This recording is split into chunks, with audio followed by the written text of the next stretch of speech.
বলিউডের অন্যতম আলোচিত দম্পতি ক্যাটরিনা কাইফ আর ভিকি কৌশল বিয়ের পর থেকেই তাদের ব্যক্তিগত জীবন ভক্তদের নজরে।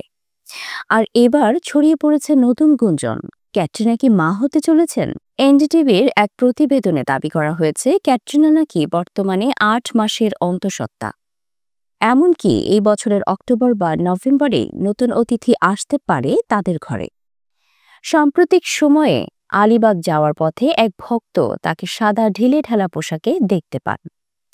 অনেকে ধারণা করছেন তিনি হয়তো ইচ্ছাকৃতভাবে বেবি বাম্প আড়াল করতে এমন পোশাক বেছে নিয়েছেন। তবে ভিকি কৌশল আগেই জানিয়েছিলেন, গুড নিউজ আসলেই আমরা নিজেরাই সবাইকে জানাবো। গুজবে কান দেবেন না। বর্তমানে হাতে কোনো নতুন ছবির কাজ নেই ক্যাটরিনার। শোনা যাচ্ছে মাতৃত্বকালীন ছুটি নিয়ে তিনি পুরো সময়টা নবজাতকের যত্নেই দিতে চান।